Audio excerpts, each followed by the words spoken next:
ఈరోజు మీకు ఎనీమియా రక్తహీనత గురించి ఏ డాక్టరు చెప్పని టాప్ సీక్రెట్ చెప్తాను.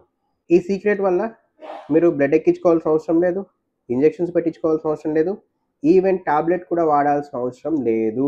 ఈ వీడియోని చివరకు చూడండి, సేవ్ చేసుకోండి, మీ ఫ్రెండ్స్ అండ్ ఫ్యామిలీకి షేర్ చేయండి. మన ఇండియాలో రక్తహీనత చాలా వరకు ఆహార లోపం వల్ల వస్తుంది. మనం తినే ఆహారంలో ఐరన్ కంటైనింగ్ ఫుడ్స్ ఎక్కువ లేకపోవడం వల్ల, ఉదాహరణకి ఆకుకూరలు, బ్రాకోలీ, డ్రై ఫ్రూట్స్, ఖర్జూర, బెల్లం, ఈవెన్ మాంసాహారం ఇలాంటివి ఎక్కువ తీసుకోకపోవడం వల్ల రక్తహీనత అనేది డెవలప్ అవుతుంటుంది. వీటితో పాటుగా విటమిన్ సి, ఈ విటమిన్ సి కూడా ఎక్కువ తీసుకోవడం వల్ల మన తిన్న ఫుడ్లోని ఐరన్ని ఈజీగా అబ్జర్వ్ చేసుకోవడానికి దోహదపడుతుంది. మరి ఈ విటమిన్ సి ఎందులో ఉంటుంది?